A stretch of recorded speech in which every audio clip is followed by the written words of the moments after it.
എല്ലാവർക്കും ലോക തൊഴിലാളി ദിന ആശംസകൾ. ഇന്ന് പറയാൻ പോകുന്നത് തൊഴിലാളി ദിനത്തിനെ കുറിച്ചല്ല.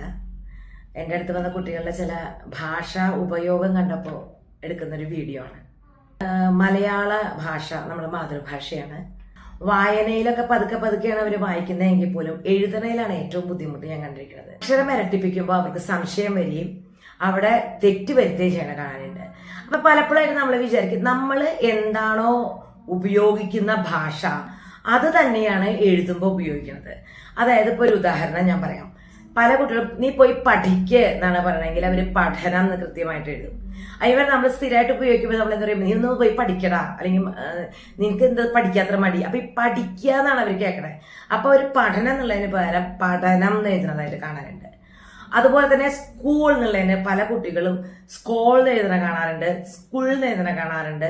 അവർക്ക് കൃത്യമായിട്ട് ചിഹ്നങ്ങളുടെ ഉപയോഗം പറഞ്ഞു കൊടുക്കണം, അക്ഷരം എവിടെയൊക്കെ ഇരട്ടിപ്പിക്കണം എന്ന് പറഞ്ഞു കൊടുക്കണം, കൃത്യമായിട്ടുള്ള ഉച്ചാരണം എങ്ങനെയാണെന്ന് കൂടെ പറഞ്ഞു കൊടുക്കണം. അക്ഷര സ്ഫുടതയോട് കൂടിയിട്ടും ഉച്ചാരണ ശുദ്ധിയോട് കൂടിയും പറയുമ്പോൾ ആ മലയാളം അവരുടെ ഉള്ളിലേക്ക് മനസ്സിലാവുകയും കൃത്യമായിട്ട് അവർ പേപ്പറിൽ അത് എഴുതുകയും ചെയ്യും. അല്ലാത്ത പക്ഷം സ്വന്തമായിട്ട് അവർക്ക് ഒരു വിഷയം കൊടുത്താൽ എഴുതാനായിട്ട് സാധിക്കില്ല. അവരുടെ മനസ്സിൽ അതിനെക്കുറിച്ചിട്ടുള്ള ആശയങ്ങളും ഒക്കെ ഉണ്ടാവും. അവരോട് ഇപ്പൊ പറയാൻ പറഞ്ഞാൽ ചിലപ്പോൾ അവർ പറഞ്ഞൊന്നു വരും. പക്ഷെ അത് എഴുതുമ്പോൾ അവർ പറഞ്ഞ ഒന്നുമായിരിക്കില്ല അവിടെ എഴുതിയിട്ടുണ്ടാവുക. അതിനുള്ള പ്രധാന കാരണം ഓരോ വാക്കുകളുടെയും ഉപയോഗത്തിൽ വരുന്ന തെറ്റാണ്. നേരത്തെ വാക്കുകൾ പോലത്തെ ഒരു വാക്കാണ് ക്ഷീണം. ക്ഷീണം എന്ന് പറഞ്ഞതിന് പകരം ക്ഷീണം എന്ന് പറയും. ചിലർ പക്ഷി എന്നുള്ളതിന് പക്ഷി എന്ന് പറയും.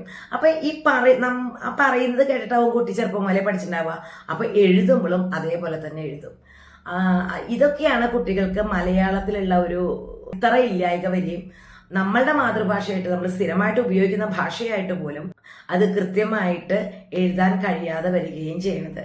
അപ്പോ നമ്മൾ എന്ത് ചെയ്യണമെന്ന് വെച്ചാൽ നമ്മളുടെ കുട്ടികൾക്ക് വേണ്ട രീതിയിലുള്ള മലയാള ഭാഷാ പ്രയോഗങ്ങൾ പറഞ്ഞു കൊടുക്കുകയും അക്ഷരങ്ങൾ തെറ്റുമ്പോൾ അത് കൃത്യമായിട്ടുള്ള ഉച്ചാരണത്തോടു കൂടി തന്നെ അവരെ പഠിപ്പിക്കുകയും ചെയ്താൽ നന്നായിട്ട് അവർക്ക് മുന്നോട്ട് വരാനായിട്ട് പറ്റും.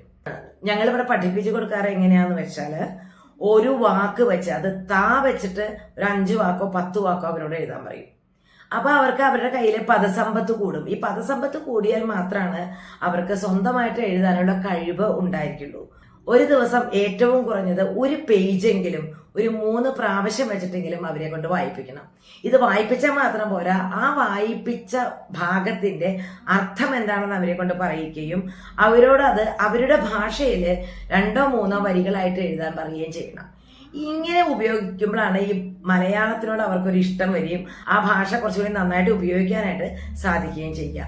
ഇനിയിപ്പോൾ ജൂണിൽ സ്കൂൾ തുറക്കുകയായി, വ്യത്യസ്തമായിട്ടുള്ള പല ഭാഷാ പ്രയോഗങ്ങളും മലയാളത്തിലാവട്ടെ, ഇംഗ്ലീഷിലാവട്ടെ, ഹിന്ദിയിലാവട്ടെ ഇനി തുടങ്ങുകയായി. ഇപ്പോൾ തന്നെ അടിത്തറയോടുകൂടി പഠിച്ചാൽ മാത്രമാണ് ജൂൺ മുതലുള്ള അവരുടെ പഠനം സുഗമമാവുള്ളൂ.